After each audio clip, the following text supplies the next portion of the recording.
Well, over 70% of Ugandans were not privileged to witness the incidents leading to January 1986.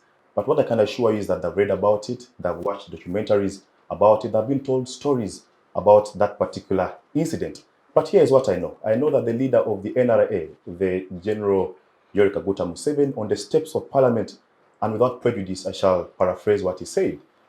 This is not a mere change of guards, but rather a fundamental change in the politics of our country. And that statement has gone so long, to evaluate how the NRM has gone on to lead this country. And to be fair to them, shall evaluate them based on their 10 points program that they paraded to Ugandans, therefore ending the protracted people struggle. Well, 37 years down the road, we're here to evaluate how far they've gone in terms of meeting the end of the bargain. And to put this into perspective, I'm joined by a panel of distinguished young people. But it's now my pleasure to introduce to you. From my immediate left is someone whose face you've seen on this show before. Macxzzon Muhwezi is the name, from the National Resistance Movement Youth League. Ndugu, thank you for being here. Thank you. Thank you so much. I'm happy once again to have the opportunity to be hosted here. Well, thank you. The only lady on the show this afternoon is Phionah Nankunda. Phionah is a law student at Cavendish University, but also I know she loves Pan-African literature, so she definitely has interest in this topic. Phionah, thank you for being here. Thank you so much for hosting me. It's a pleasure to be here. Wow. Then, of course, a first-timer on the show, the Guild President of Makerere University, His Excellency Alionzi Lawrence. Mr. President, thank you for being here. Thank you so much, Moses, for having me. How do you feel? It's the first time on the show. I feel great. I am humble. Okay. Yeah. Next to Macxzzon and the gentleman in the middle is Mr. Kiibira Derick, a student of economics at Mountains of the Moon University, all the way from Fort Portal. I'm humbled to be on the panel today. Yeah. Thank you. Okay. Macxzzon, it's you who has chosen to put on a yellow shirt today. So I'll just begin with you. What does the events leading to 1986, January 26th, what does it mean to you as a person, but also what should it mean to young people of this country? A lot, but congratulations to General Museveni and the people of Uganda, the NRA, and the young people and all Ugandans on the 37 years of a fundamental change. I am also happy that you have invited me to talk about Uganda, a topic that I think and believe our viewers and listeners will pick one or two points. Usually when I'm discussing Uganda, I want to have the whole context conceptualized, but also take a look at episodes that have shaped this nation, such that one understands where we have come from, where we are, and where we are going. To begin with, Comrade Kidega and all of us here know that way back, 3rd millennium before Christ, the so-called Central Sudanic people and also Kuriak speakers were the first people to settle here in Uganda, who later disappeared on account of opportunities of agriculture and farming. Now, these were repressed by the so-called Batembuzi, who lived here for a very, very short time, and also succeeded by the Macxzzon. The Macxzzon established a Kitara kingdom that extended towards the Tanzania, Kenya, Eastern Democratic Republic of Congo, and Uganda here, and also some parts of Burundi. Now, these Macxzzon established a very, very highly organized society And that's when we had a just society. We didn't have human rights violations. We didn't have levels of criminality. We didn't have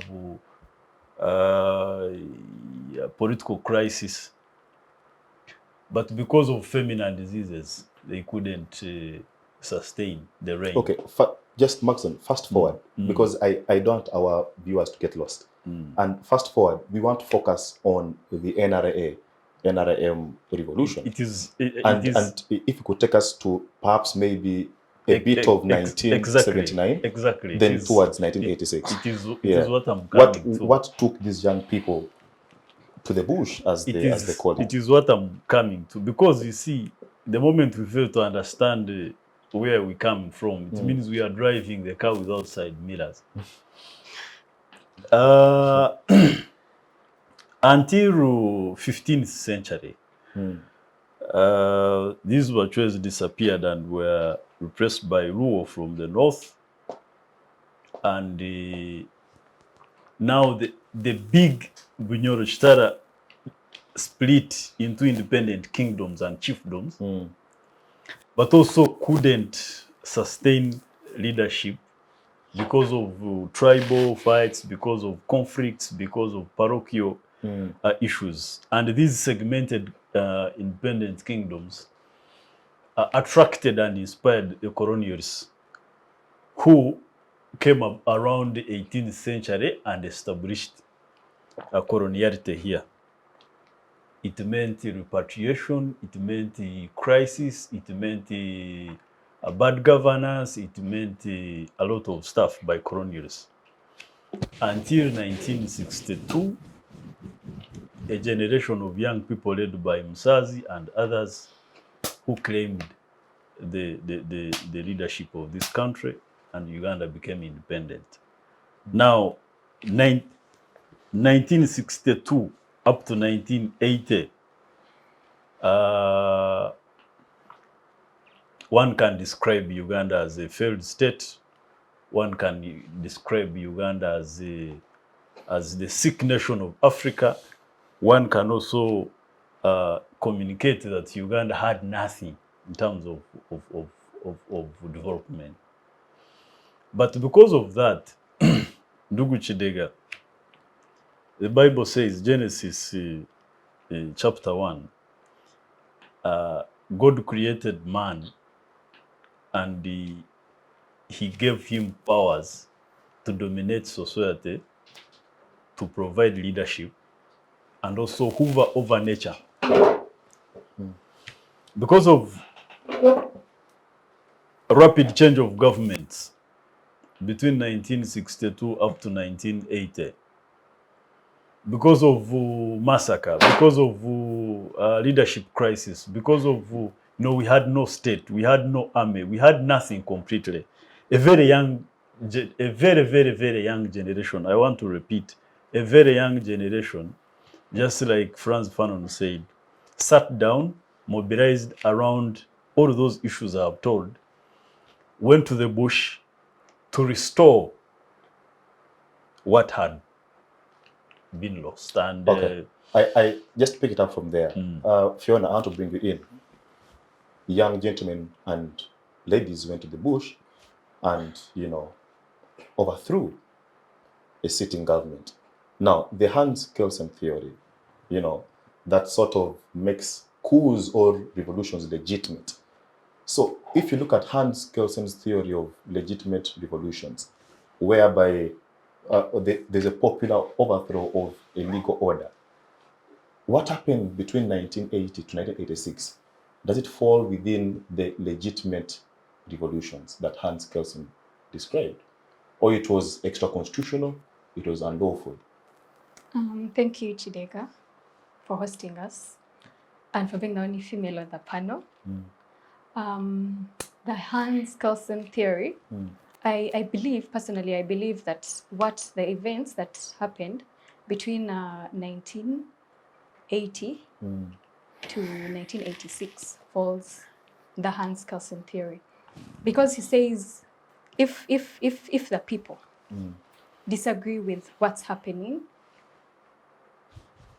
they have every right to go ahead and fight for their liberation and their justice. Yeah. And that's exactly what a very young Yoweri Kaguta Museveni and 41 other men with 27 guns who literally went to the bush because of the hope. And that's what he said. He said the only thing we have is 27 guns and hope to deliberate our country from an army and a leading regime. So I believe that's exactly what happened. It falls in the Hans Kelsen theory. In your view, there was a popular uprising. The people said that the UPC government was not serving its purpose, and therefore it is high time they left the floor. Yes, there was a popular cause. Because why I ask is that President Museveni participated in the 1980 election, all right, under the UPM.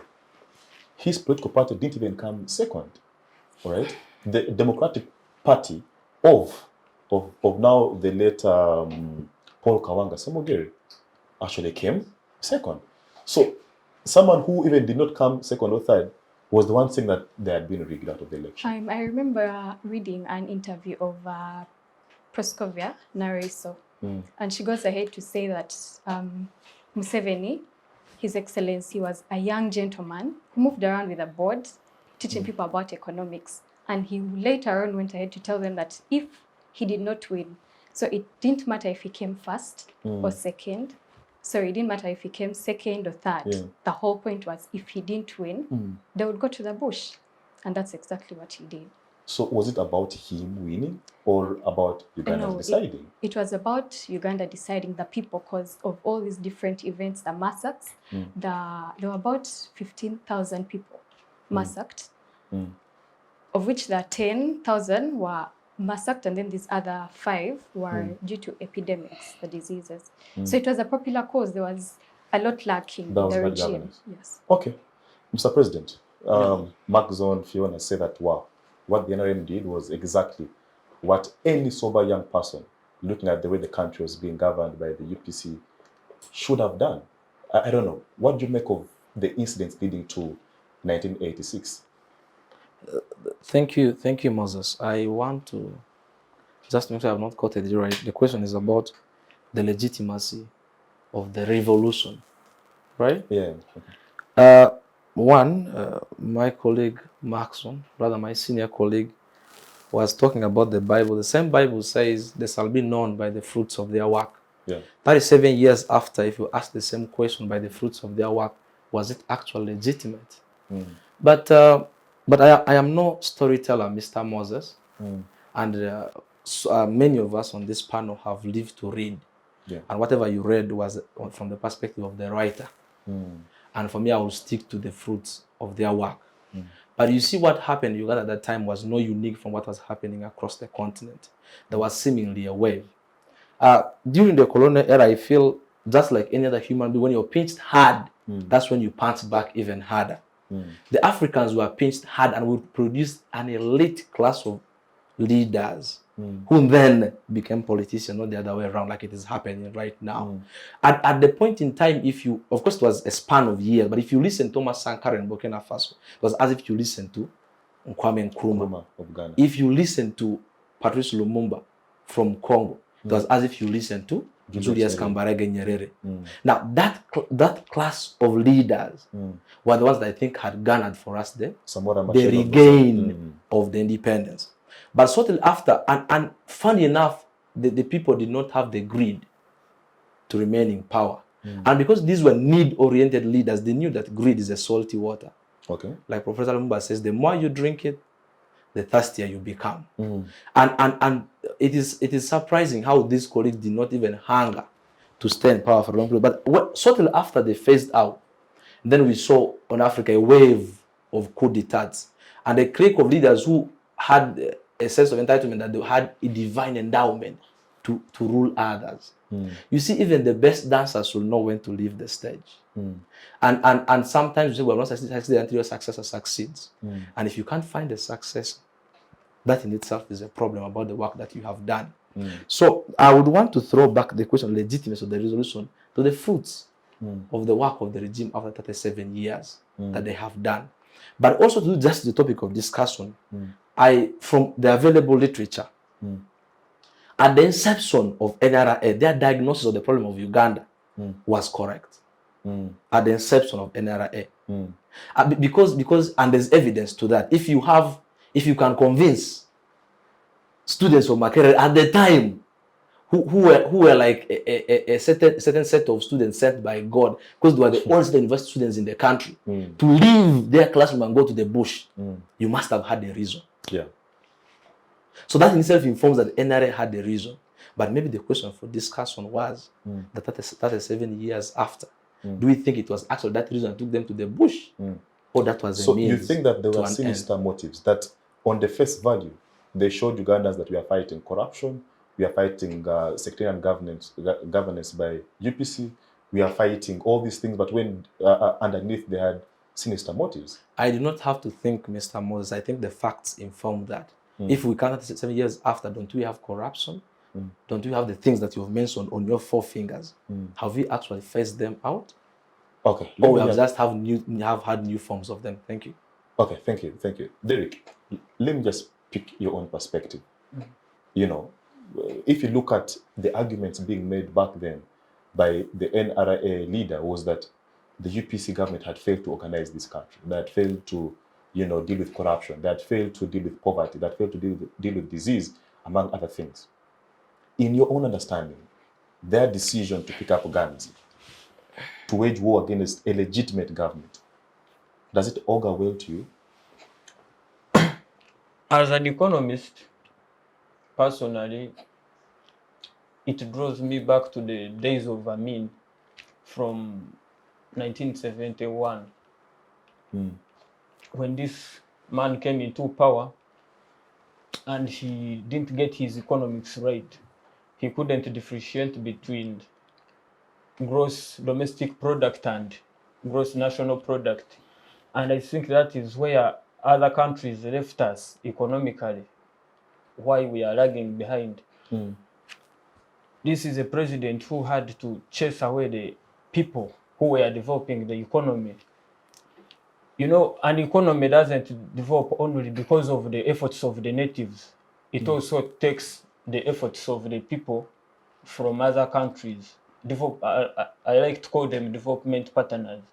So the Indians and other Asians were in the country trying to put up development infrastructure in terms of factories, setting up plantations. Derick, are you telling us that if you were a leader at the time, you would have gone against the decision to expel the Asians? It wasn't right. Absolutely, it wasn't right. But Ugandans were second-class citizens in their own country. You know the 1938 trade ordinance that limited Ugandans from trading within a 10-kilometer radius from the city center. Yeah.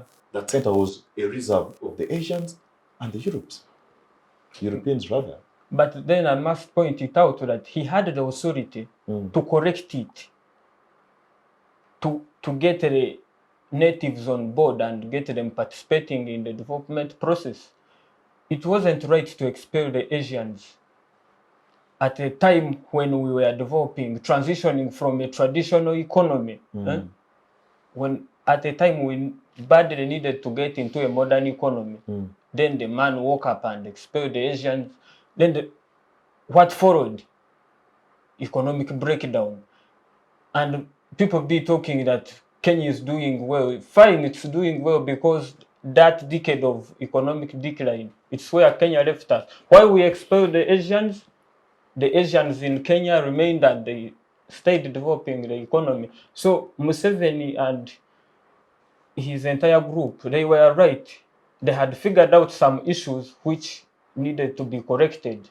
And the revolution was a legitimate one at the time. Okay. Perhaps they had the right reasons. How about their choice of approach? Couldn't they have gone ahead to mobilize Ugandans in the subsequent election and say that you guys, in 1980, you didn't vote for us, but 5 years down the road, we are coming back?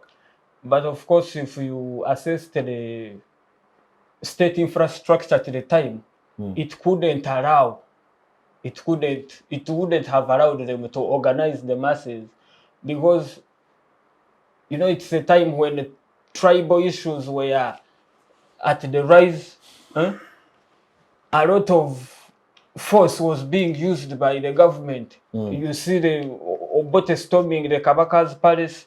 So such impunity and force. Okay, I have to just, Macxzzon, I have to compare, because point number one of the 10 points program is democracy. And I have to relate what he's saying, that back then, the state would oppress or suppress citizens, right? He gave an incident where the Kabaka's palace was attacked. We saw a recent incident in Rwenzururu, all right? Speaking about democracy and speaking about security of this country, the promise that the NRM made to Ugandans, let's begin with democracy. He said that there was no room to organize. Can Alionzi today confidently say that they have room to organize as the opposition? Picking up from what he has said. That is automatically, you have given the answer. He's the president because he was able to organize and mobilize. People like the late Mutevira had to run away from the guild leadership at that time, from Amin's tyranny. But Alionzi here, I know he can even move with the 100 million in the pocket, and he's the president from another political party. And he goes to class, even he gets a girlfriend from another political party. Democracy beyond university politics. Oh yes, I was just tagging a point from... the whole issue is, you see, the reason I gave you the historicity is to know where Uganda was and at that time. Let me tell you, Uganda had nothing completed and it had collapsed. It was a multi-pronged crisis. Economy had collapsed, politics had collapsed, the social prong had collapsed, and the administrative prong had collapsed. 100%. I want to talk about that. In terms of the economy. Democracy first. In terms of democracy. Point number one. This is the time, first of all, when one could not even attempt to think of opposing the government. At that time, particularly 1962 up to 1980, those elections. I mean, you read stories of, and you even hear people tell stories of fish fattening in River Nile and Lake Edward, of feeding on dead bodies because they had just, opposed the government. We know the late Chief Justice Benchwanaka, that was dragged from courts of law. Up to now, we don't know where he is. Even attempting to go on radio and you talk, even sneezing that, I need to oppose Obote, I need to oppose Amin, no, you couldn't. But how different is that from the Black Mamba incident? So, it was therefore the job of the NRM to organize and instill hope of democracy and also liberalize the country so that every person participates at every level. If you want to rule, if you want to govern, if you want to do politics, go to people, convince the people, let them support you. If they cannot support you, you don't win. Let everyone participate. We have more than 500 radio stations in the country. We have more than 45 televisions in the country. We have social media open. Everyone can express themselves the way they want. And that's why many people and writers and scholars have described our democracy as the best democracy in the world. Sure. Yeah. Okay. Phionah. Before Phionah, can I tag security on what we are talking about? Sure. Alionzi, my friend Alionzi, the president, was talking about Matthew 7, that we shall know them by their fruits. I was telling him that for the last I'm telling him that for the last 700 years, because Uganda did not start in 1986. That's why I brought the other historians that the last 700 years, for the first time, Uganda is peaceful. Leave alone this organized crime and someone has stolen this, someone has, for the first time in 700 years, Uganda is peaceful, border to border. You can move, you can do anything. You can have your social event, you can have your political event, you can do anything in Uganda knowing that security is guaranteed. Actually, security now is related to free things like air, water. Ugandans have come to appreciate that it is, I mean, nothing. It is a perfect democracy. Absolutely. Okay, that's the point. Phionah, just as we examine the democracy in Uganda after 7 years of the NRM, to me, the interest for me is the multi-party dispensation, all right? As we evaluate our political enterprise as a country, what do you make of our multi-party dispensation? Is it one where you can say that there is free participation? Because democracy isn't only about going to elections every 5 years, all right? There are certain tenets of democracy. There must be respect for human rights, there must be rule of law, there are all these tenets. So evaluating our general elections and everything around it, can you say that Uganda is progressing towards a legitimate multi-party dispensation? Thank you, Kidega. I would love to say Uganda is progressing towards that direction because we see these different, like I'll give him as an example. Alionzi, he's the NUP flag bearer at Makerere, and he's a guild. These different multi-parties have provided platform for the young, the youth. That's why you're seeing these other different political parties coming up, like the young, infant political parties. That's literally a sign that there's a bit of democracy. Just a bit. A bit of democracy, and that progress is there. Yes, and then for the elections, actually, the youth these days, the youth do not want to participate in the voting, and there are the same people who go out and say a particular party has been kept in government for all this long, yet you're not exercising your duty. Which back then, particular areas, like let's say, give an example of particular villages, people were not being able to vote. It was only those concentrated areas. But have you cared to evaluate why aren't they going out to vote? Why the youth are not going out to vote? They're not interested. The youth these days would prefer to people my age will prefer to stay on my phone and be on TikTok. They're not concerned about the affairs of the country. They're literally not concerned. That's why the young youth that are coming up, the political ones, Macxzzon, the guild, those that are interested,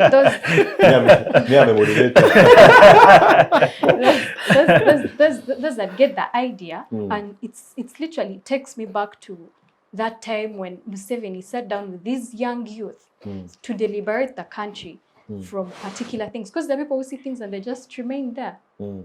It's either they're ignorant about what's happening, they're literally not informed. But for the democracy, there's a bit of democracy because kids, the youth, some are actually going out to vote because they've discovered the importance. You're seeing the youth participate in youth elections, youth MP in parliament. I believe back then those seats were not there. They've been created of recent. You were seeing the youth represent their different districts. I believe there's a bit of democracy. Okay. Can I tag a comment on just in 30 seconds? When you talk of multi-party dispensation, the first 4 tenets are very, very crucial, and particularly in the politics of our country here in Uganda. Political party activity. Political parties having liberty and freedom to mobilize, organize, and also rally the population. Did you watch Kizza Bessege's video last week? Even yes, of where he was squeezing the okay. So was he able to do what you're saying? What do you mean? Because you said there is freedom to what? Organize. Oh yes, that is liberty to do anything. And those days, you could not even move with your wife. Okay, the other day we saw. Could Kizza Besigye access whatever you're trying to access? Absolutely, he can. And the other issue is the will of the people. When you talk of multi-party dispensation, you must be in power because people have supported you. Yeah. Okay? Then you talk of freedom and capacity, but also liberty to express yourself. We really have no question about that when it comes to communication and expression. But also the most important thing, free and fair and also regular elections. Okay? Where the population, they wanna each assess the contribution but also the capacity of their leaders and choose who should represent and lead them regularly, free and fairly. So I really want to say that as point number 1 of the NRM 10-point program, that were later expanded to 15 and much later compressed into 4 principles and values of the party. I want to believe NRM has scored Doing well in democracy. Yeah. Mr. President, Thank you. Thank the you, issue of Moses. democracy. Best democracy in the world. I want to quote colleague Macxzzon. That was quite comic. And more comic even when Phionah says there's a bit of democracy. I don't now know if a bit of democracy has turned into best democracy. Though I'm very interested. Yeah. Those scholars who have written this must be quite comic in their writing. I would love to read their writing. But I will also want to warn, maybe he's the scholar. If he's the scholar, then it is okay. And why it is okay is, see, Mr. Moses, however badly a country is being run, there are those who benefit from the way it is being run. And for lack of a better word, several years back, and the Black American was describing the 2 kinds of slaves. There's the slave in the field who cries every night for a chance to return back or have just a taste of freedom. But there's the Samba boy who stays with the slave master. He protects him. When the house of the slave master is burned, he says, "Master, let us run away." Because whatever falls from the slave master's table, he eats. He's distant from the plight of the other slaves in the field who are digging all night. So some of the slaves will say, we have the best democracy in the North American fields where we are, because they are okay. But you see, an aspect like democracy cannot be a bit. And I doubt if it can be perfect. If we should have even an honest conversation. Yeah. But to push all that aside, we mislead the conversation. If we want to use students' leadership as it is a justification that or to inform our says about perfect democracy in the country. Now, one of the students are a completely new breed, like a different breed from the mainstream politics. You do not give a Makerere student 1,000 and you expect him to vote for you. But in my village, because the budget of very many families is 500 per day, and you have the money to supply about 1 million families at 1,000, you can actually get their vote. But you are riding on their desperation created by you to earn their votes. Those are 2 different instances, and we mislead this conversation. If we want to base on other to inform the other. So and I have, however, I also acknowledge that the students in this country have demonstrated to the rest of the public what should actually be happening. Now, when you look at across all universities, and recently in UNSA, that students were able even to override the impunity. I am sure I'm not alone who saw the views circulating in the media when we saw pre-ticked ballots for certain candidates. But like the nature of students all across the world, not just by the way in Uganda, history has demonstrated times without number that students always ascend impunity of a sitting government or of any other higher power trying to impose themselves on them. Yes. Aren't you being unfair to the NRM? Because the political party that you subscribe to is as a result of a political process. The NUP now occupies a position in this country's politics as the leader of opposition. As a result of a democratic process, you went through an election and you displaced the FDC. So is it fair for you to come here to say that, the democracy isn't working at all, yet your political party rose to this country's limelight through a democratic process? No. Please, Macxzzon. I want to assist Kidega in the moderation. So Kidega, I also request not to be misquoted. That democracy isn't working at all. So but my point is that democracy cannot be a bit. And that I do not think that we have perfect democracy. Those are the 2 things I say. Now, about being unfair, I do not know what your parameters for assessing fairness are. But I was speaking to the facts, and if they do not imply fairness, perhaps we should correct the facts to inform my fairness. But I was talking about what they had said, that I am able. She even joked, a good joke though, and I am able to walk about with 100 million. I wish so. I wish it was so that I was able to walk around with 100 million. But you see, you were raising important things. Whereas we talked about that General Muhwezi by then will walk with a blackboard to every village. Dr. Kizebese cannot hold a public debate in a hotel. But President Muhwezi had the liberty to walk around the blackboards teaching people home to home. Can I do that now? Telling them that if I do not win, that if I do not win in 2026, I am going to opt for other options. Can I do that now? So a very quick question. Alionzi is protected. Alionzi continue. Thank you for protecting me. Thank you for protecting. But I feel safe in the presence of Macxzzon. I don't also want you to be worried. So I so when I said this, we will know by the fruits of their work.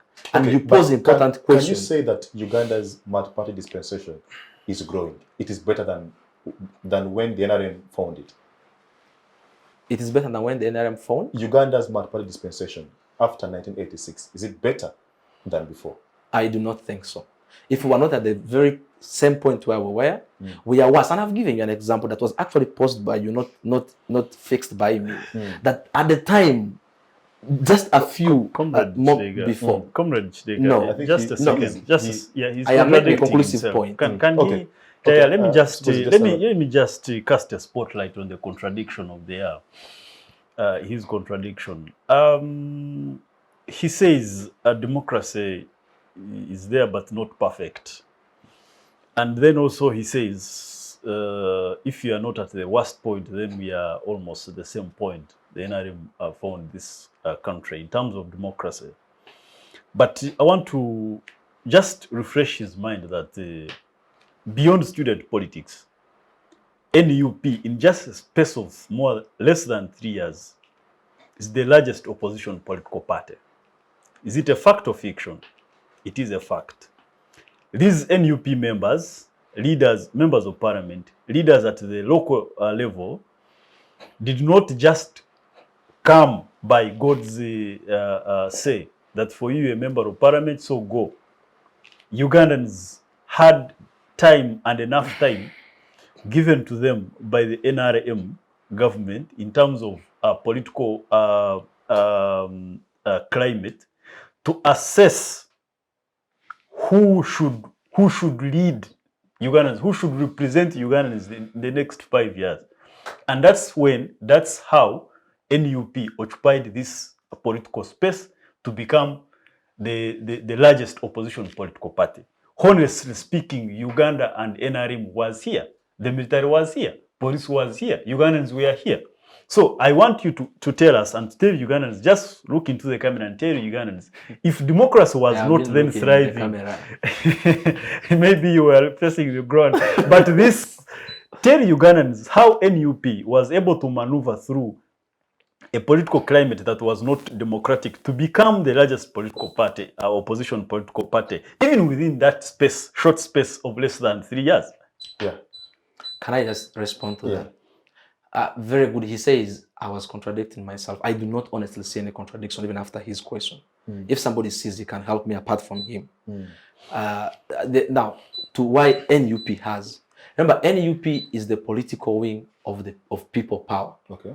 Now, when people power came into force, you see, like I did say, the Ugandans themselves, any people who are under a state are not stupid. And even those that are doing wrong to them are not stupid.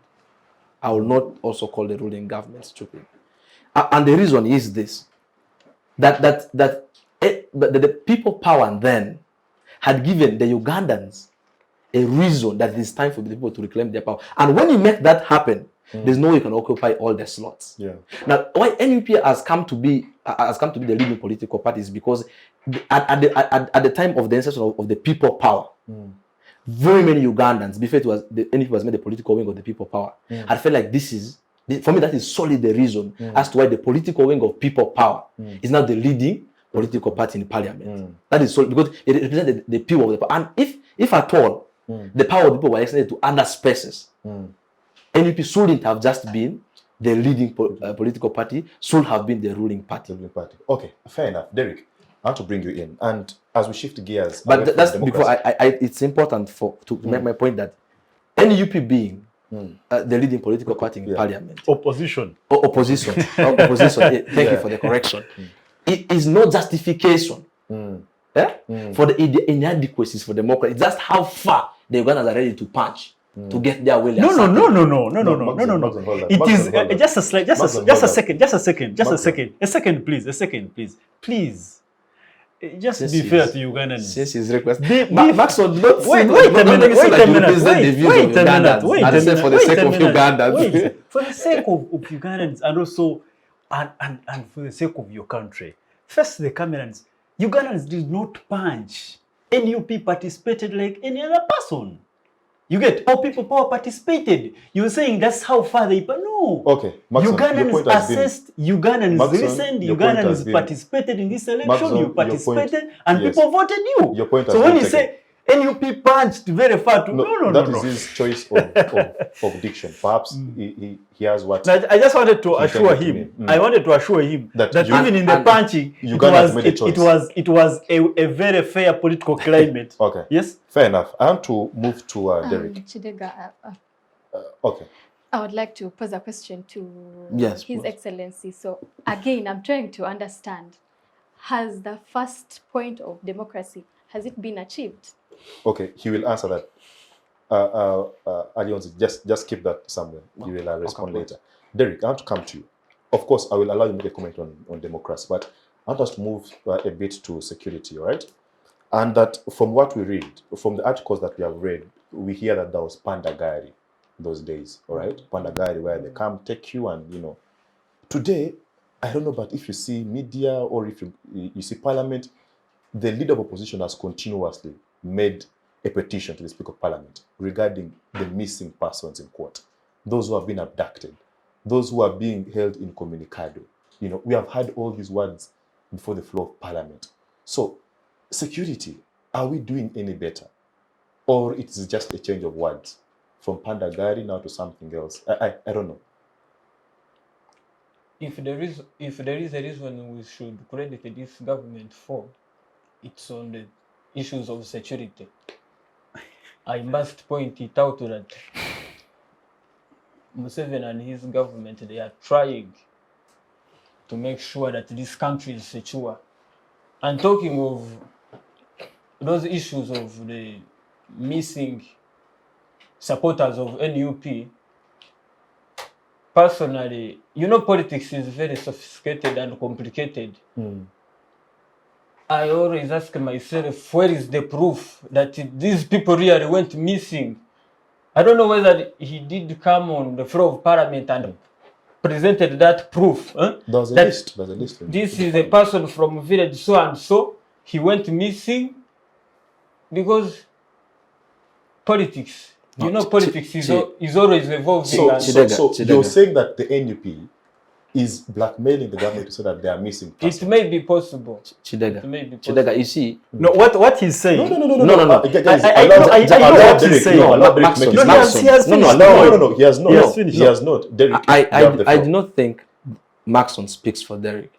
And I know he's quite a good speaker, but doesn't speak for Derick. And just so as he continues, I think we should be cognizant and be emotional beings, even as we articulate issues to make our point.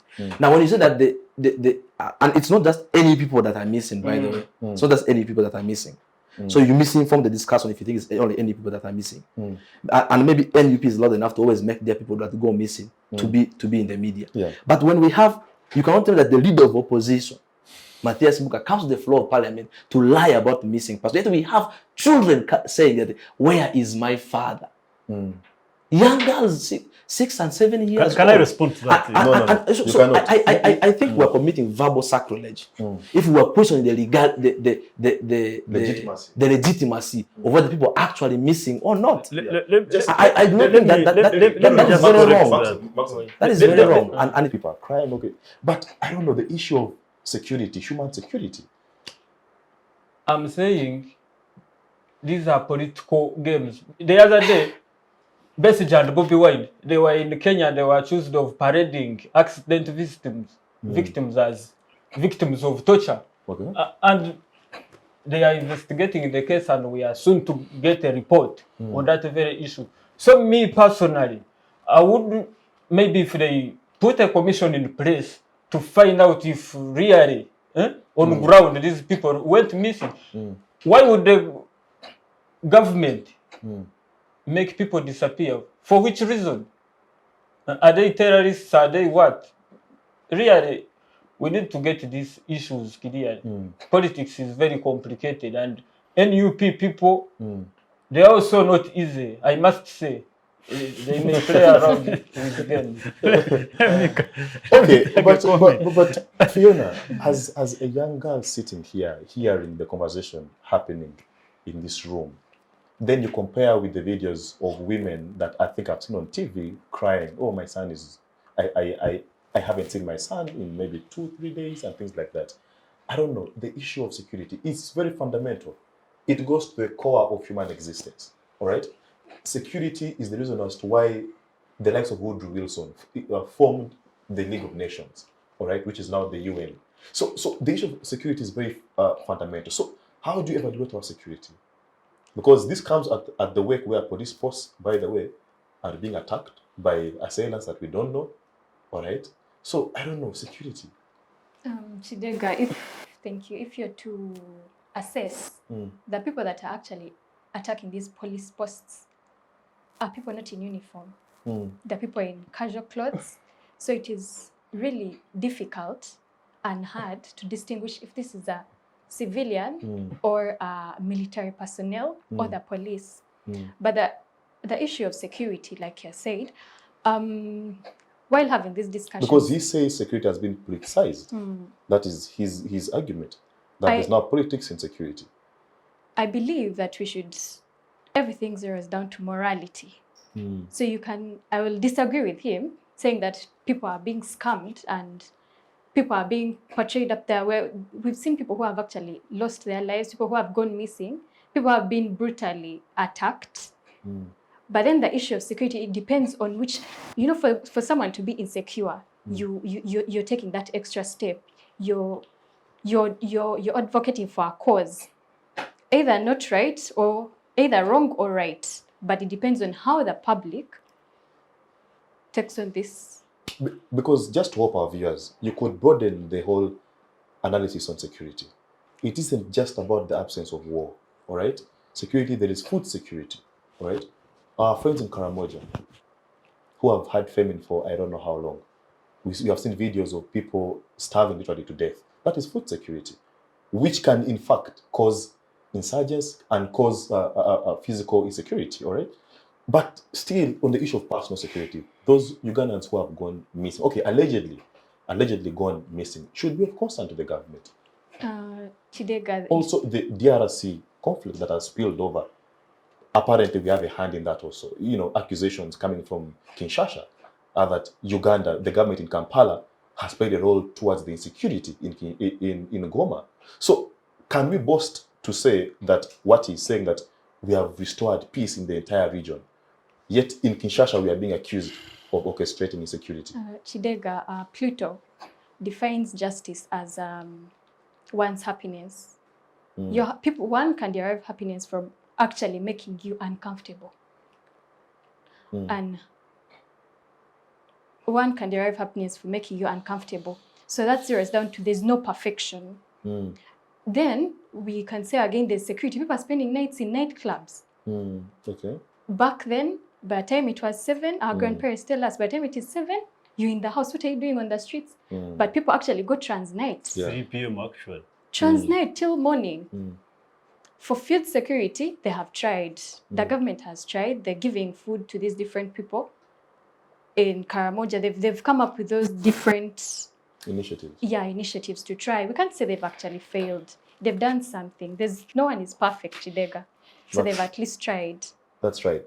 Just before I bring in Alionzi, Macxzzon, the issue of security is that, and to this I want to put you on the spotlight because it is you who made.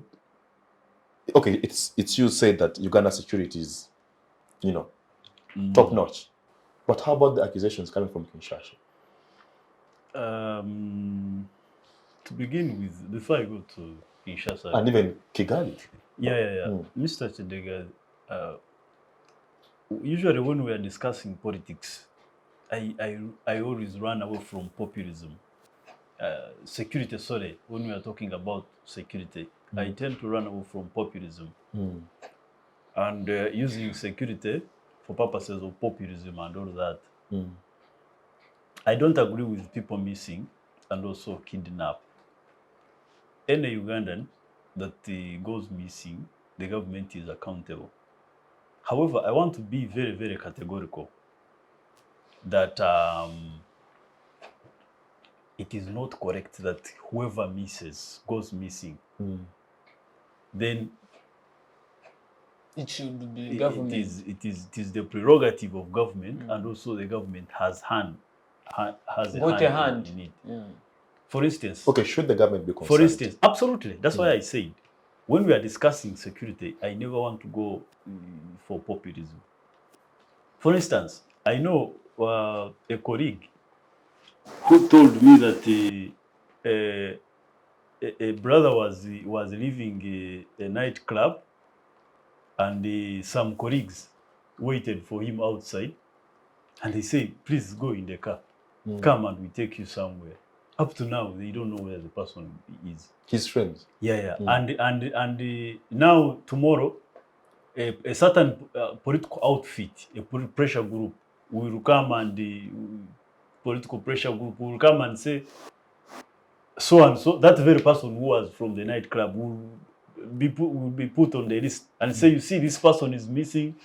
The government is concerned. The government has also, when government arrests, because it means now we need to understand who should be arrested and who shouldn't be arrested.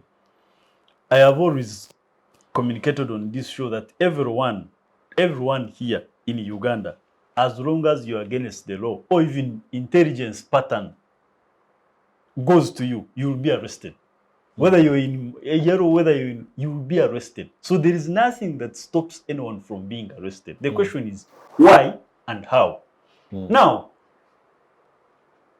arrests are made according to intelligence, but also how the suspects are. You cannot be armed. You have machetes or something. You had a criminal, and you expect security to come and say, "Please, we beg to arrest you." No, they will have to arrest you in a particular manner. But also, can you respond to the concerns being raised? The parliament, those NUP supporters that were arrested, in, for example, Bobby Young yesterday appeared in the court martial because everyone was he cannot breathe, he's already dead, people have killed him, the government has already... No, he was brought to court in courts of law yesterday, court martial, and everyone saw the gentleman was very, very clean, very smart in changing clothes. He said, so is there a contradiction between your is, statement vis-a-vis the accusations coming from Kigali and Kinshasa? No. Kigali and Kinshasa, I have always communicated here that the issues are extraordinarily complex. And since we have sent our security there, our army, Kenya has sent, Burundi has sent, Tanzania has sent. We expect the enemies to say anything or to use these were statements from the official government in Kinshasa that they accused Kigali and Kampala of supporting the M23 rebels. No, what, for instance, at the logical level, at a logical level, even you as a Ugandan, not in the security apparatus, what do we benefit? Because our when you check our 10-point program, the last point is consolidating our nationalism, but also working with all African countries for purposes of Pan-Africanism. Okay? So, as Uganda, how do we benefit? Just as a scholar and for purposes of logic, what does Uganda benefit in instrumentalizing insecurity in Congo? I think that question would be best posed to someone like Joseph Kabila. You'd ask Joseph why he benefited from the conflict in Goma. Wait a minute. Yet, we have billions and billions of money going to Congo for construction of roads. Yet we have sent our security, our men in uniform, our men and women in uniform to go and sacrifice for the good of Congo. Because didn't we send those same men in 1962? And they came back with gold and timber. Okay, but fair enough. I want to bring in the president. Mr. President, the issue of security, as we take a short commercial break, is that you've heard what he has said. The opposition political parties have politicized the issue of security. So much inflated lists that and that even 100 people are missing. Because I think it was either him or him who gave the incident where you paraded, border victims. Sorry, border accident in Kenya victims for 200,000 shillings. So I don't know. Are these accusations right, or he who alleges must prove? I will not burden myself with whether the accusations are true or false. But you see, I will say it again, we subtract morality from this table. If genuinely we say it is and in his words, it is political games people are playing when we have Ugandans missing. Can I pose no. Please. When we call them political games.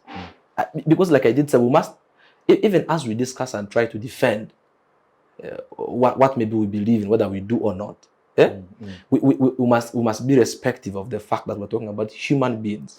Yeah. We have mothers going on TV, and you can't, and we have children asking, where is my father? And now to the question of Bobby Young, I do not know if colleagues on this table are aware that when Bobby Young went missing for 1 week, 1 full week, and was produced in court without his lawyers, and then remanded. People learned that Bobby Young was in court after he was actually remanded. You are saying he's dead. So, no. You're saying he's dead, he's beaten, but he can't what was the civilian doing in a court martial again? Same question I have as you. Offenses, posing a threat to national security? I don't Maybe. No. It may be Maybe. Are you saying when now when you say when colleagues say these ones that say maybe, even you ask why was Bobby Young in Maswa court? But you are a law student, Kidega, yourself, and you know that when a person is arrested, what his rights actually are, even when those that arrest him claim that he has committed crimes. Why was he kept behind bars for 1 full week and produced in the court in the absence of lawyers? He did not access any lawyer to defend him. But even then, there are those that are concerned about him. And you see people are crying out loud. Today, when your brother goes missing for 1 full week, 1 full week, and he's maybe a Bobby Young, and for crying out loud sake, who would call you wrong for saying probably now he's dead? 1 full week in this Uganda.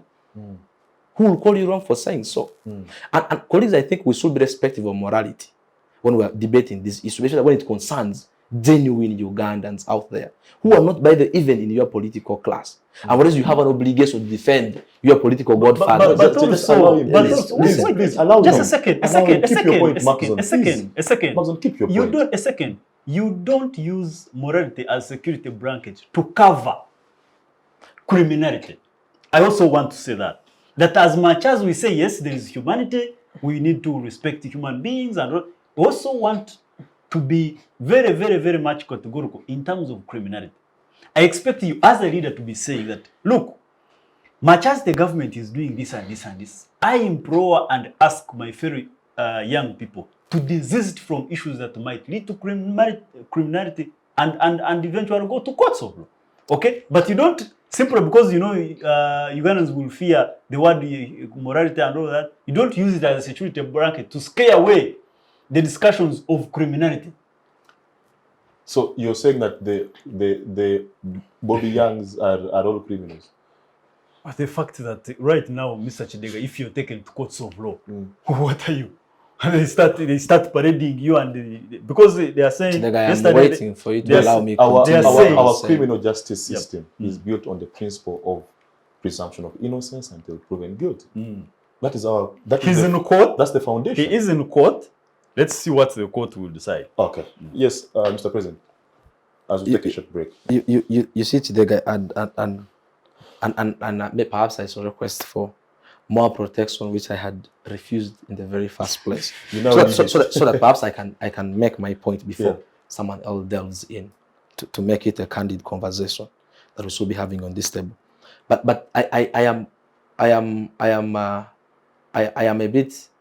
a little bit agitated, for lack of a better word, or respectively so, for your talk show, for saying, and I'll maintain this, I'll say it as much as I can, that it is wrong morally to call you, and even when you think there are cases of people politicizing those cases, but you also know that they're genuine cases. So when you call them political games, what are you doing to those that are genuine in the missing? But just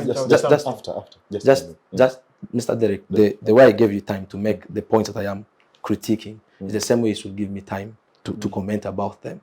I think that is wrong in itself, very wrong. And I am not criminal, and I do not condone criminality. That's good. That's very good. But I do not come on the panel to meet Macxzzon's expectation of calling out Ugandans, please stop criminality. When a colleague like Bobby Young goes missing for one full week, and he expects all that I tell young people is that please stop so that you're not arrested by the by the drones or whoever is picking up these Ugandans. But you talked about security, and you rightly say security is a very broad aspect of food security. But I think the discussion relevant on this table right now is about person security. And perhaps many could argue that the government has done a handsome job to protect the government itself from external forces. He has said from border to border. But I think the question that and the question up for discussion on this table is the security of the Ugandans themselves, especially those that do not exactly agree with the manner in which the government is conducting government business, or those that have come out clear to critique government in the public, because those are the biggest victims of the things we just discussed seconds ago. What is the security? And it is very easy. It is very easy to say that we should not ride cover criminality using morality and stuff like that. But it beats an understanding of any other person. It beats understanding of any other person that if you produce the list of those that they were able to admit that were arrested, the manner in which they are arrested, the time period for which they are kept, even before they can access the courts of law, the courts in which they are produced for them to be heard, the manner in which they are, and you see, we could have had several discussions around this. And like I did say, I am uncomfortable having conversations about what clearly is a wrong thing on all bases. I will even say spiritual, morally. And we are still looking for grounds to justify these actions. I do not think it's a worthy discussion to have, and I'd rather choose to distance myself from all that. Okay, Derick, I'll begin with you after the short commercial break. But to the viewers, stick with us. Democracy, security, after the break, the economy under the NRM. See you shortly after this. Digital rights are those human rights and legal rights that allow individuals to access, use, create and publish digital media, or to access and use computers, other electronic devices and telecommunication networks. Digital rights include a right to freedom of expression, information and communication through technology, a right to privacy and data protection, a right to credit for personal works, a right to universal and equal digital access, a right to identity, a right to anonymity, a right to be forgotten, and a right for protection of minors, among others. The state's digital rights are frequently violated through various unfair actions, for example, blockage of websites and social networks, theft of credentials, unauthorized use of people's data for personal gain, privacy intrusion, online censorship, arrests and intimidation of online users, internet blockages, and the proliferation of laws and regulations that undermine the potential of technology to drive social, economic, and political development worldwide. It is hence every citizen's responsibility to respect rights of other digital users and to speak out or report to the responsible parties when one's rights are violated. Thank you for your company, and we shall just pick it up from where we stopped. Derick, Alionzi made very good rebuttals against your points. As we wrap up security issues, I must say it's wrong and illogical for people to believe that they can hide in the guise of morality to commit crime. It's very wrong. So what crimes, in your own views, what crimes let me point out this. Commit here? His Excellency here is a person who contested at the most prestigious university in the country under an opposition political party and won. Did you think it made the ruling government happy? Absolutely not. But then, if I may ask him, in the process, in the electioneering process, did any of your campaign agents, supporters, financials go missing? Not. Then why, if himself is enjoying the freedom, why should he believe that these people went missing? We need the evidence.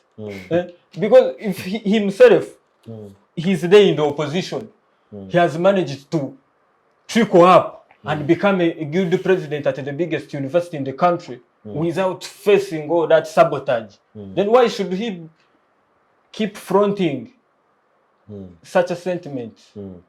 You know me, I don't support this government, but I give credit where it's due and condemn where it's necessary.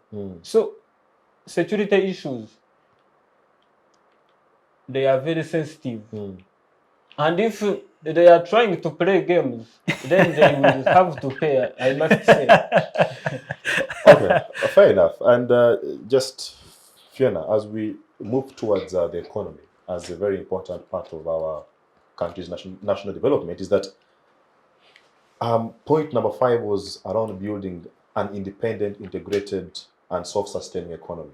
That is what the NRM promised Ugandans. As we evaluate 37 years down the road, our debt burden is more than 50% of our GDP. All right, I think it's not 80 trillion. I'm not so sure, 80 trillion, around there.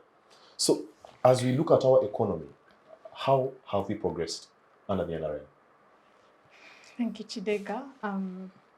Like he said, we give credit where it's due. The industrial area. We've seen very many different industries coming up. We've seen the country coming up to brand its own products. Is it Bubu, Buy Uganda, Build Uganda? And we've seen these different products being paraded and sold on the markets and even being exported out of the country. We're talking about Uganda, which is being a home, like different. Uganda is actually, which word should I use? It's being a gateway, a runway for different refugees. Refugees are being harbored in our country. Somalia, you go to places like Old Kampala, you find the majority are Somalis. You go to places of Kabalagala, the different brands of people. And they're living at least to a particular lifestyle. And the different Ugandans, like people may want to use Karamoja as an example. Karamoja, one of the effects that's actually harboring it and making it like stay down there is because of, first of all, it's the climate, the political climate. So you will not compare a place like Kabale to a place like Karamoja, and then you say that Uganda, that the government has failed the country. One, people saying that Uganda has failed the government has failed the country because of places like Kabale. It's because of the different climatic Factors. the different climatic factors that affect these changes. But economic-wise, they've tried. Yeah. They've tried that we no longer import sugar from different countries. We're branding our own sugar here in Kakira and Lugazi, making our own brands, different clothes. You actually nowadays wear clothes from Uganda. You don't have to wait for, is it Turkey or India to import. We're having our different product brands on the market. We've tried. Okay. Macxzzon, Yeah. the issue of the economy, and I have to insist on the aspect of our debt burden. But also, if you look at Uganda's continuous national budget and the choice of priority, where we choose to put the taxpayers' money, largely it's going to security and national defense, right? Even when, as a country, we are not at any maybe physical or tangible war. So shouldn't we now be prioritizing the economy more? Yeah, you're right, and that's what the NRM has prioritized. This Kisanja. To begin with, 1969, 2.7 million Ugandans, only 4% were in cash economy. You can imagine.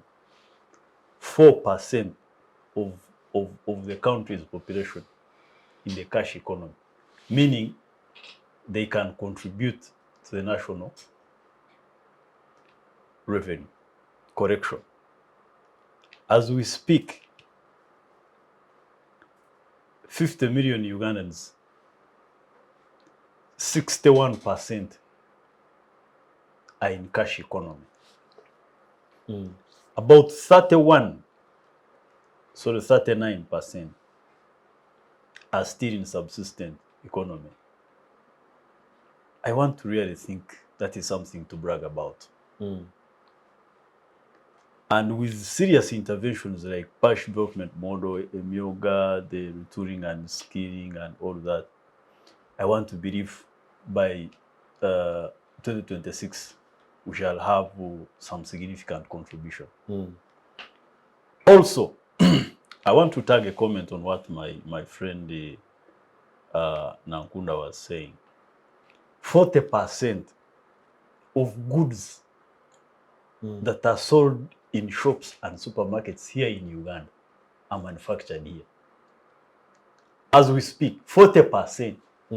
But 1986, it was a basicless country, exporting sugar. But someone can argue and say that those factors, the inability of our economy to grow, was because of insecurity being caused by President Museveni. In 1986, President Museveni was not president. No. By then, between he was in the bush. 1980, how did he? Because how can a government develop an economy when it has to deal with a military insurgency within the country? No, there was, you see, at that time, like I said, it was a multi-pronged crisis. No, my point is, can you blame these things, like I told you, started 700 years ago. Okay, I'll ask you a question. And also before Obote, before 1980, these things still were there. We had crisis of sugar, we had crisis of soap, we had crisis of pipe wood. We didn't have enough electricity, we didn't have enough roads. So all even let's say the president, the NRA was disturbing the country, which is not true. Let's just assume that.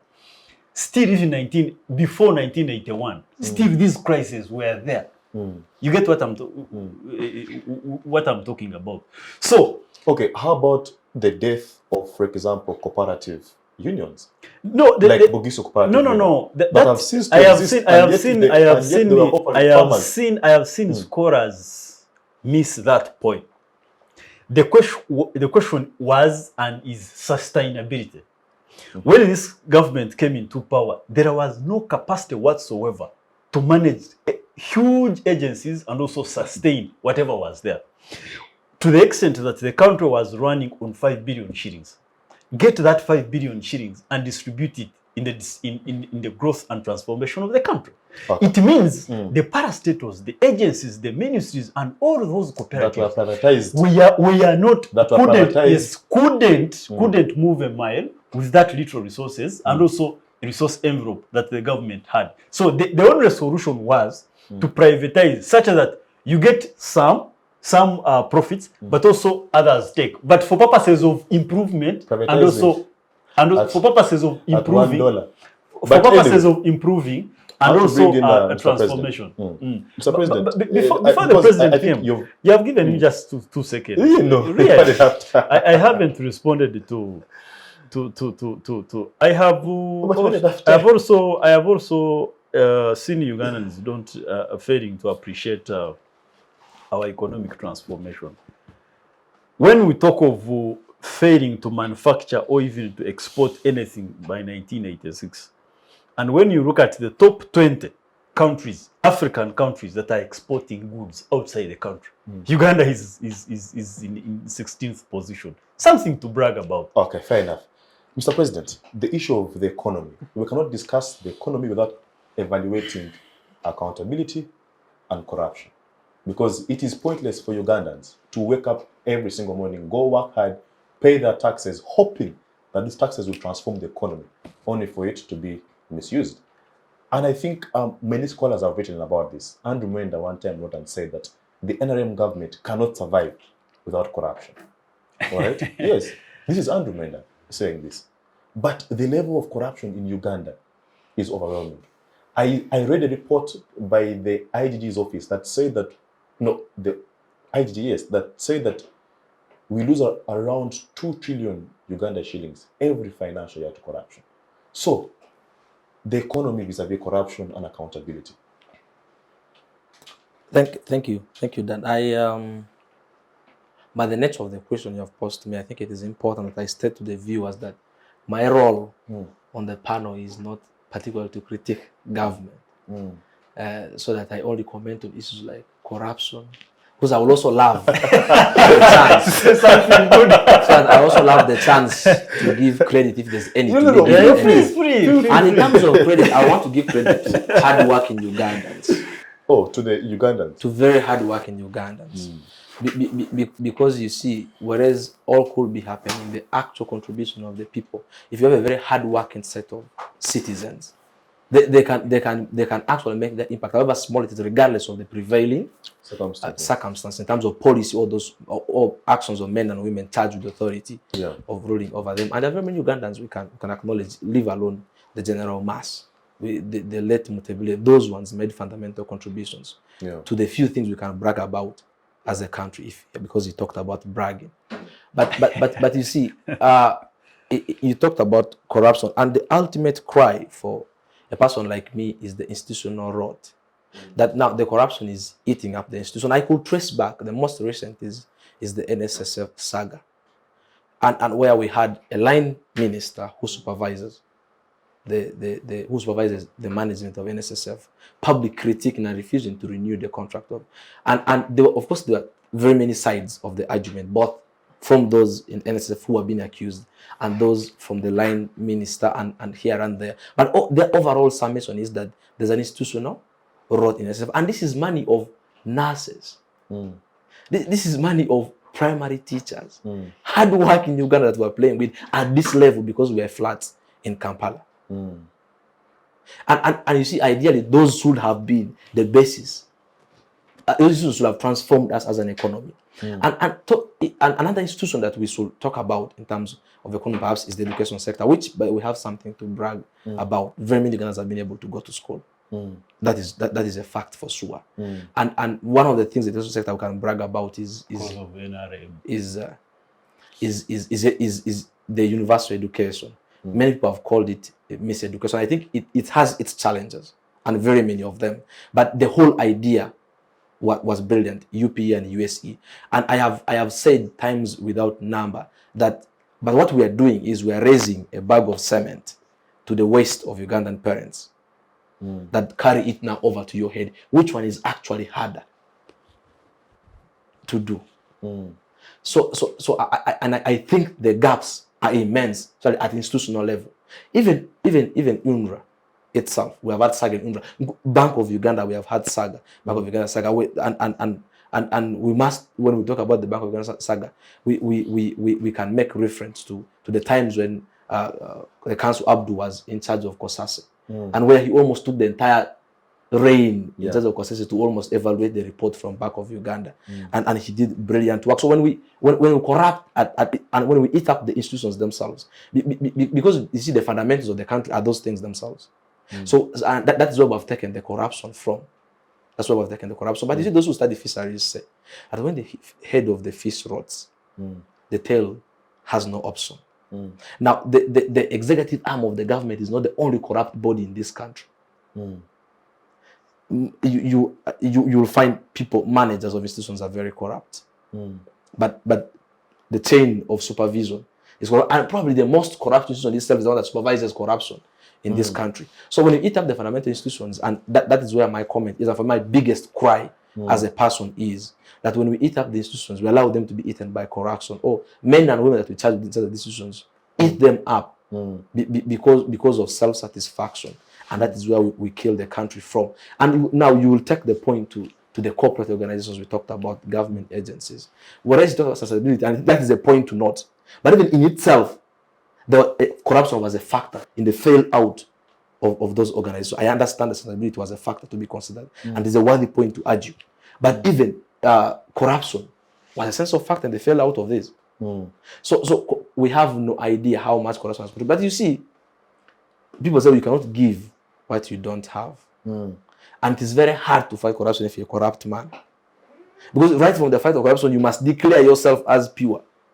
And you must follow that path. Because then when you buy, you'll have a hole at your backyard, and somebody else will point at that. And so you condone. And that for me is our problem. And if you ask me what it has done, it has done. And he talked about failed state. And it is my opinion that on this path of corruption, we are systematically headed for a failed state. Because when the medicines of the country fail, I think it's not a matter of debate that we are going to fail as a country. Yeah. Well, fair enough. Derick. No. Derick, I wanted to. Derick, my question is that if we were to right some of these wrongs that we made as a country, economically, do you think that the structural adjustment programs that the NRM adopted in the late 1980s, that came with aspects of liberalization, aspects that encouraged borrowing, aspects that encouraged private-public partnerships, right? Do you think that it was too rushed for us as a country to adopt the structural adjustment programs? But also the comments around our economic policy, because he did mention earlier on that government has had so many programs, the parish development model, Emyoga, and all these things. As an economist, which economies can you cite out for us that have developed through such an economic model? The structural adjustment programs that were introduced by this government were very good on paper. The issue came with implementation, and it all zeroes down to the corruption, the culture of corruption with this government. I must point it out. The other year, we had the Inspector General of Government trying to introduce the lifestyle audit. But then the president himself comes out shameless in public and is like, it's very good, I can see it, but then these thieves, they are doing well, they are investing in the country. So you really, if you are to assess the president's remarks, you would get his stand on corruption and the reason as to why corruption is, I must say, what? A pandemic or what? A disease of this government. Corruption is not going away.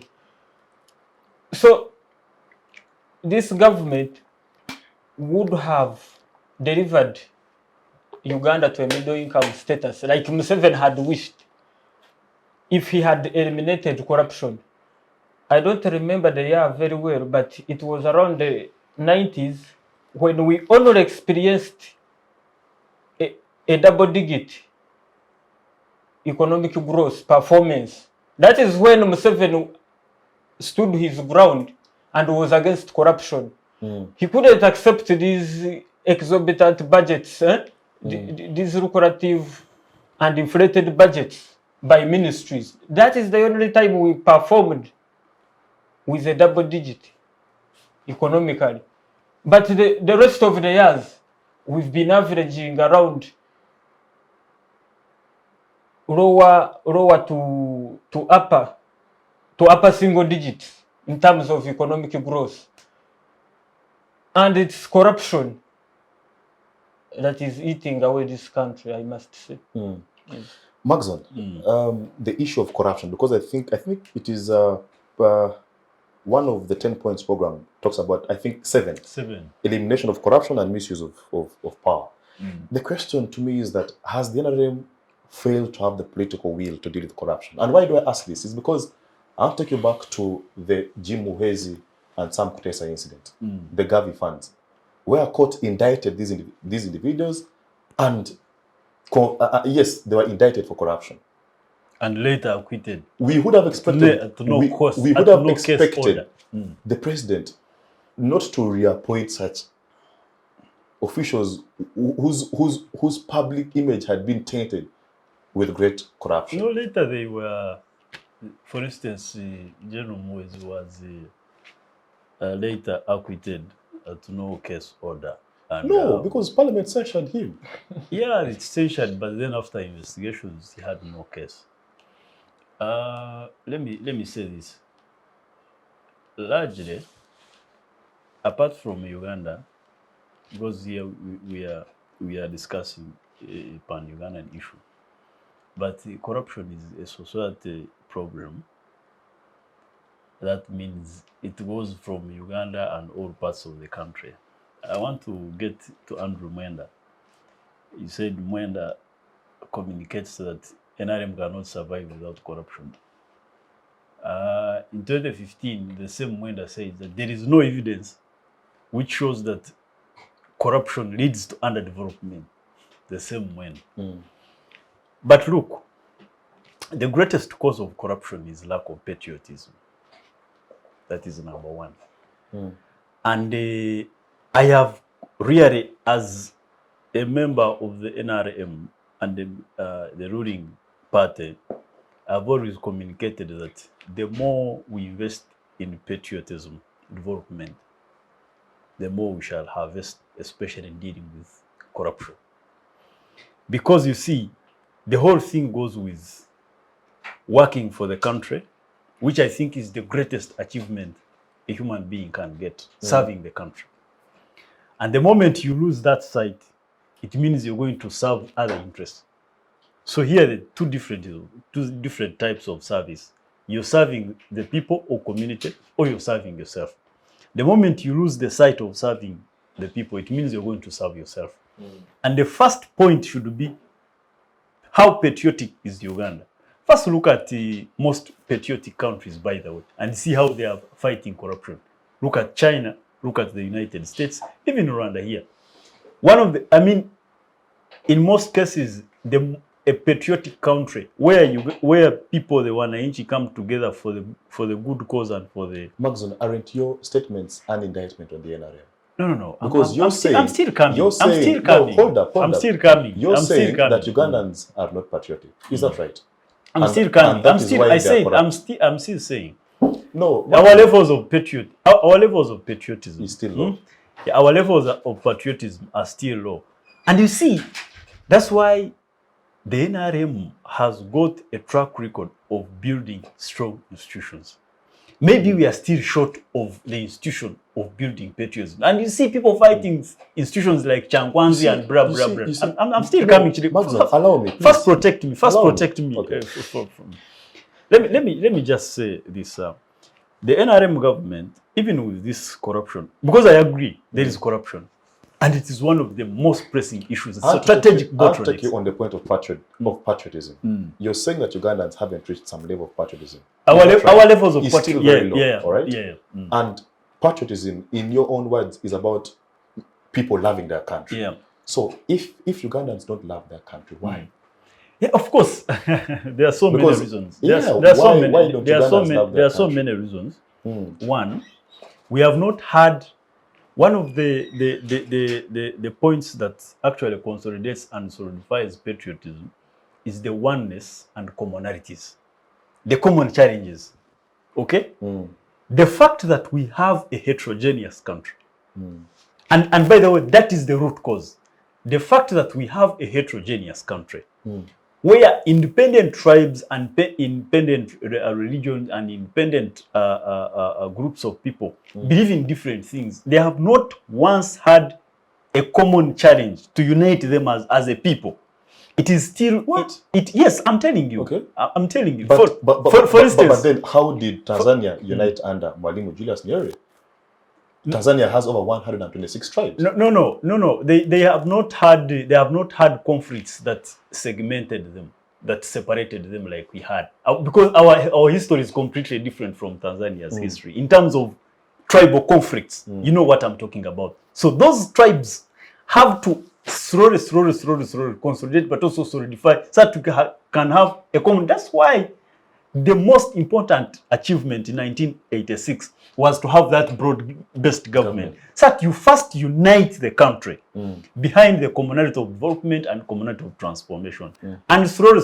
Because, for instance, we have achieved on key elements. In terms of institution building, I wanted to respond to what you were saying in terms of institution. One of the greatest institutions we have here is the military. You see, that showcases the national character. I think you agree with me that it is one of the institutions that we have that is built on national character, but also cosmopolitan in nature. It constitutes almost each and every person across the country. I don't want to think that we have had so many cases, or even serious cases, of corruption in terms of military prong. That one I agree. So it is a particular institution that we believe can inspire others in terms of patriotism to keep building strong institutions. And let me tell you, As you conclude, as long as we don't focus on issues of patriotism, on how to enhance but also instrumentalize what we call governmentality. Governmentality is where you bring very young people. You start communicating, educating, teaching them, grooming them very well. Thank you. So that they can fall in love, but also develop huge attachment to their country. And by the time they reach and capture positions of leadership, at least they have something to do with loving their country. Let me tell you. No. At P7. Thank you. Wait a minute. Thank you. At P7, at P3. You have to wrap this up, yes. At P7, at P3, young people are buying sweets. Young people are dishing money so that they can get prefectorial positions. At P6, at P5, at P7. That's a bad practice. I agree. When someone goes to the presidential level and he has that practice of P7, automatically it is... yeah, thank you. Nankunda, as we conclude this, the issue of service delivery, healthcare, transport, education, and all these things, I don't want to hinge it entirely on our privatization policy, whereby now education has become a commodity, all right? Okay, quality education. So, but also access to maternity health of the women, all right? But also largely the rights of women under the NRM. So, I don't know, as we wrap this up, the social aspect of this conversation, one, the rights of women, two, access to social services. Thank you. For one, the rights of women, I'd like to commend and appreciate the government. They've tried. They've tried to the extent that the Speaker of Parliament, currently as we speak, is female, the Vice President is female, and the Prime Minister. These are very top positions in government. For the first time. Yes, for the first time. And to see that they've been given to ladies, that is having belief and trust. And would like to commend Mama Janet because I believe she's one of the spear leaders of that practice.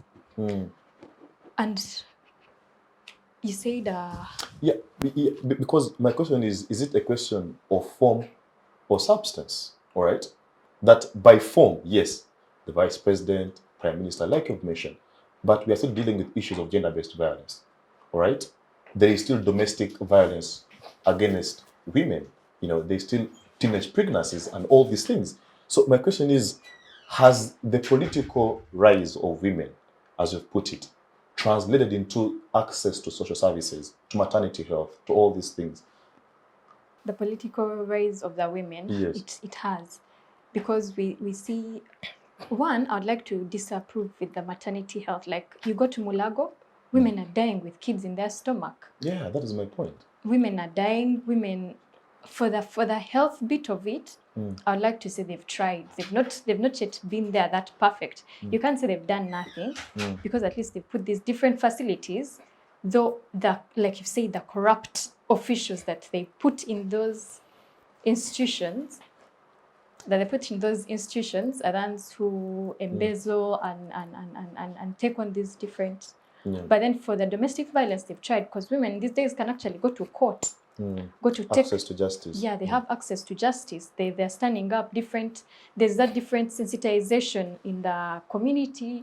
You see different LCs, the women and they're mobilizing. Yes. Yes, Mr. President. Thank you. Access to social services. I don't know. How Thank do you. I will just make 3 comments. That's one that I believe we're drawing conclusively, and I could actually wrap it up this way. That I think when I said at the inception of NRA, their diagnosis of the problems of the country were right at the time, and many have joked and said that if Museveni then and President Museveni now, because he wasn't president, I don't want to offend Macxzzon.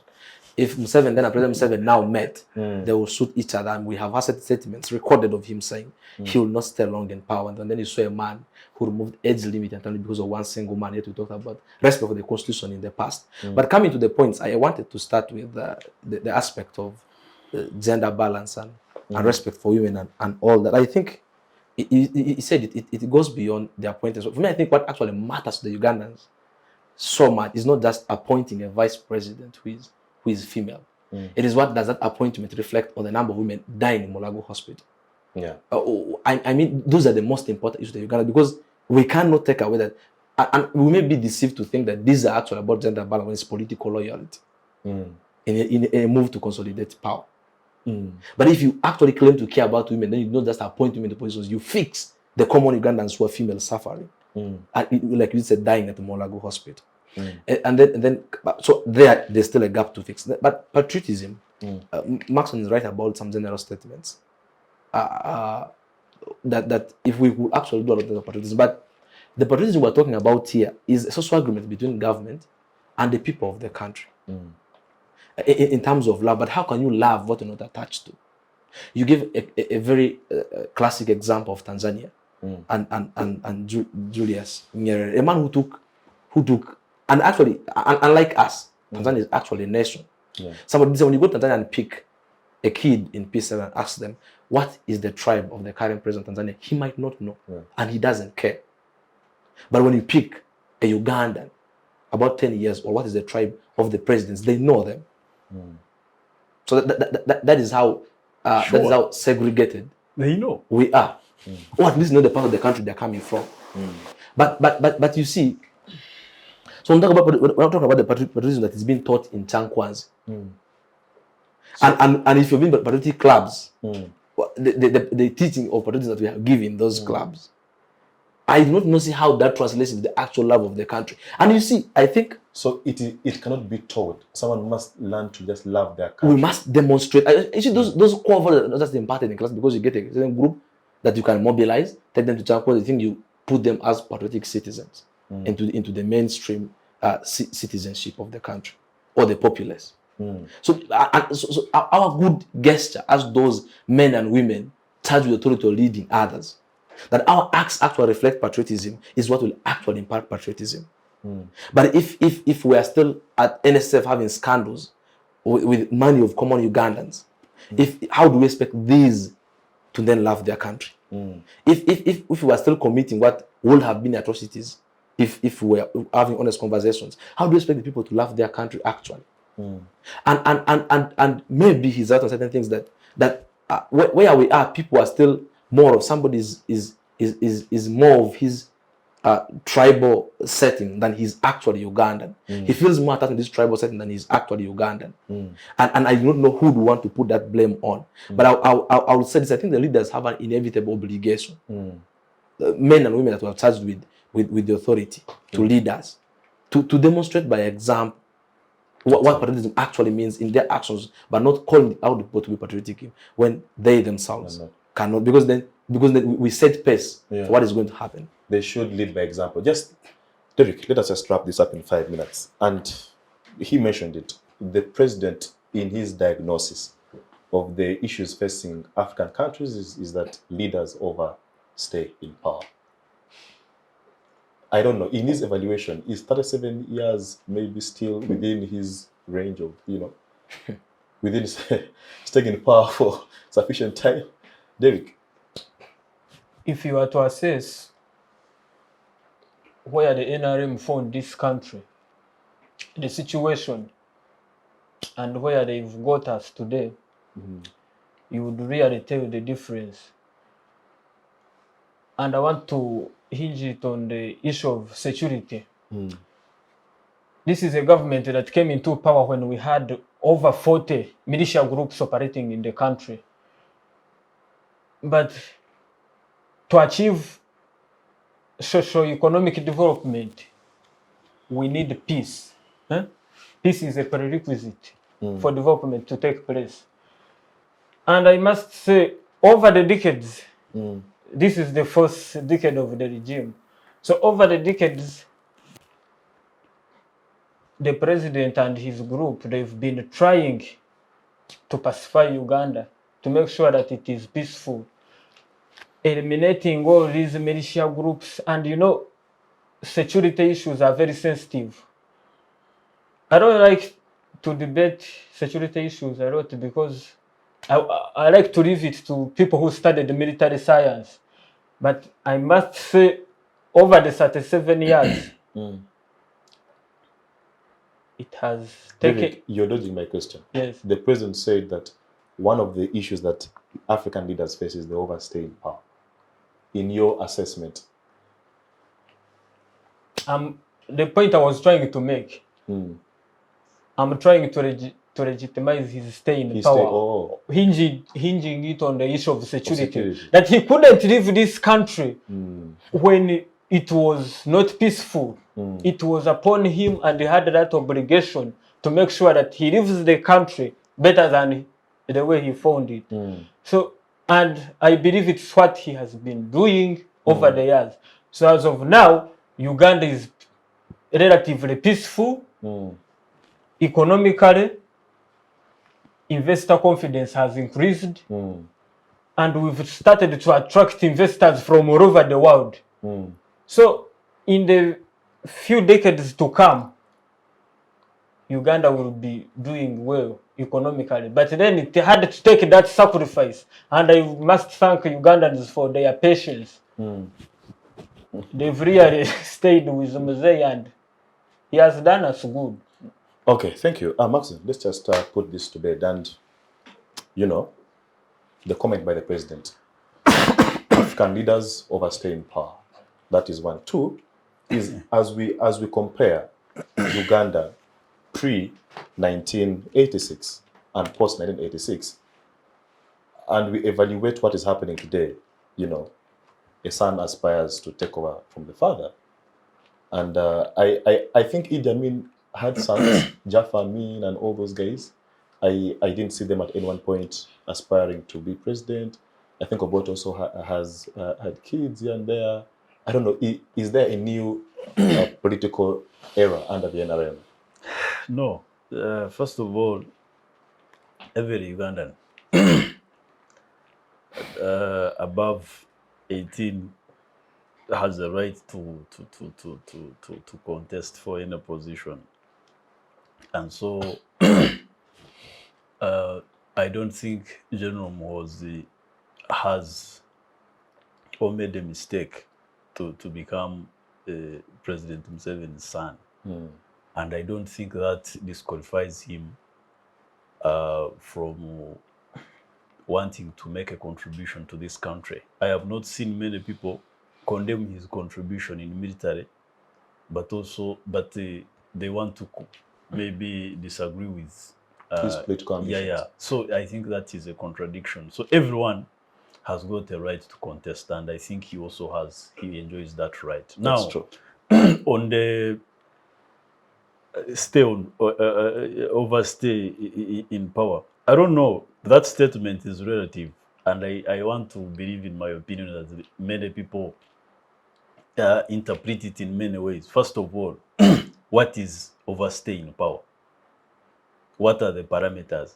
For how long should someone be in power? Then we can say this one has overstayed. Okay?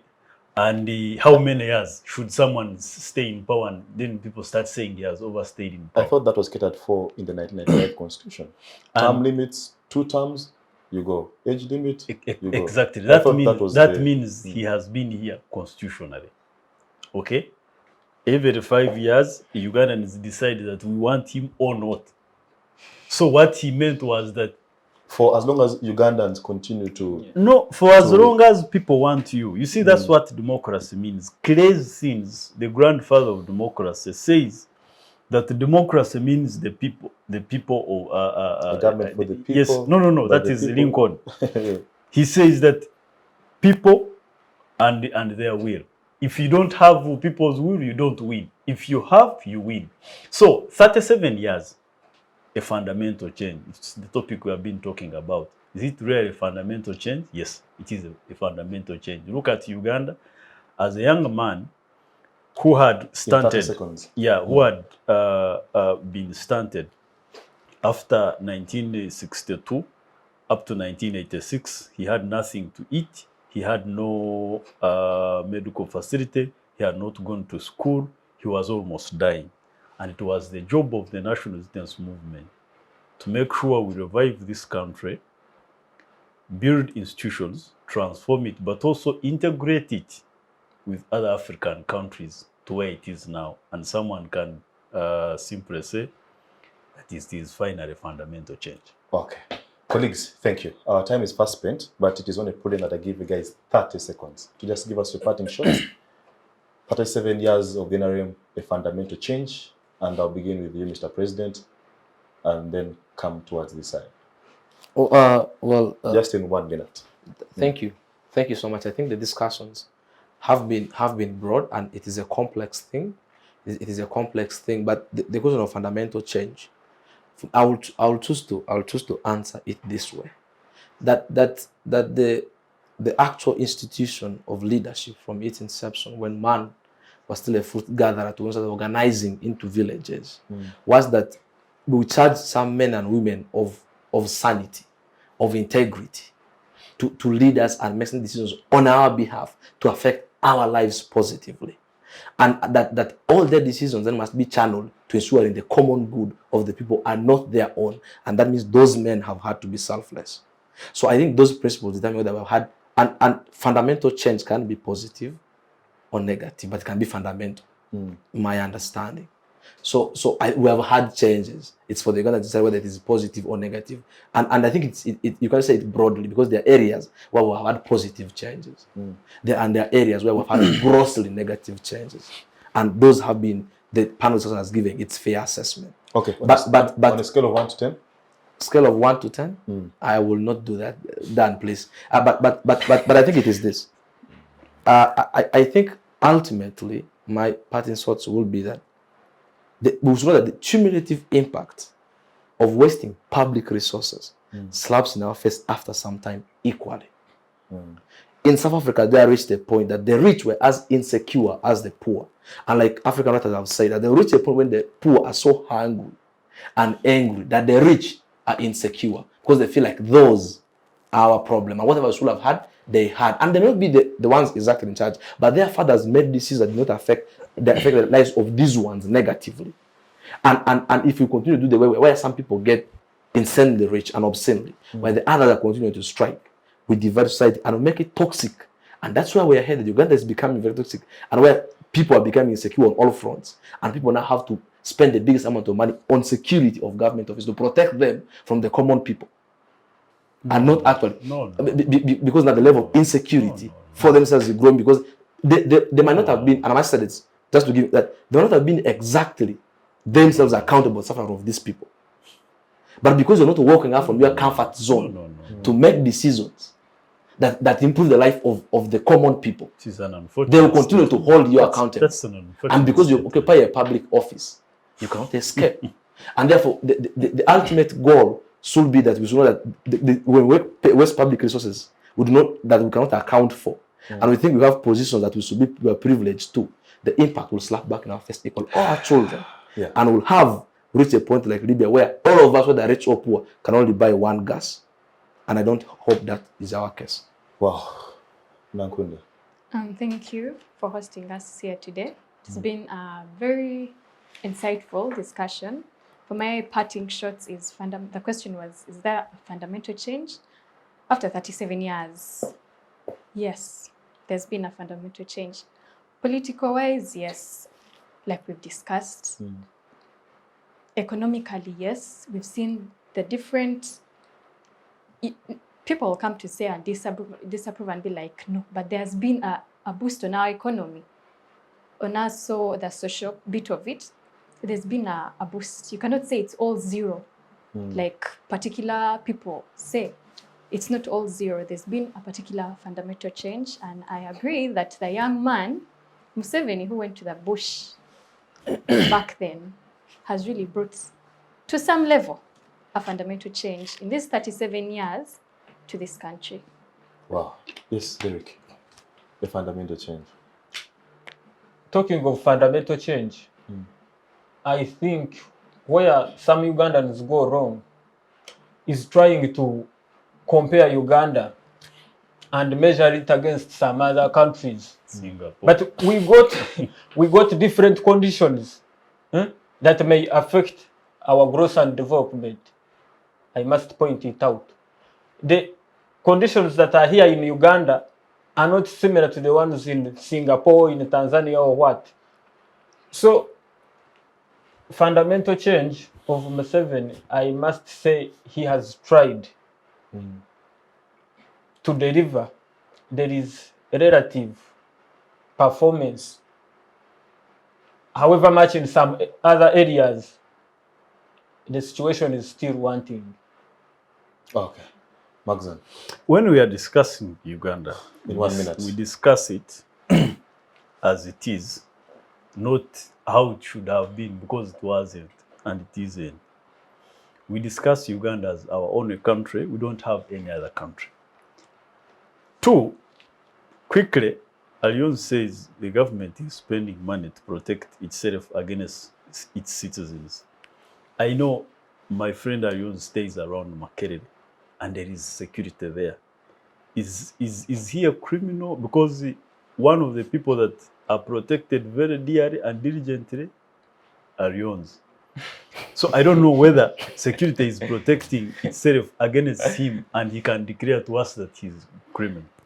Finally, I draw my inspiration from very, very young people, young men who sacrifice life, blood, limb in the bush to sacrifice so that they can liberate this country. For purposes of legitimizing but also respecting the sacrifice, it is our time as younger people to build from this fundamental change, identify key strategic bottlenecks that are still underdeveloping this country, so that we can also make a contribution. I thank you so much. Wow. Colleagues, thank you. Mr. President, thank you for being here. Comrade Nankunda, economist Ndugu Derick, and of course the NRM cadre Ndugu Macxzzon Muhwezi. Thank you for making the time to be on our show. And of course to our viewers, thank you for making a date with us every Wednesday afternoon. We always love it that you make time for us. And of course to the technical team, thank you for ensuring that this show airs right on time. Well, what more can I say except to repeat the words of the late Desmond Tutu, that in whatever you do, just do right. It costs you nothing. That right will overwhelm the world eventually. See you next week, same time, same place. Bye-bye.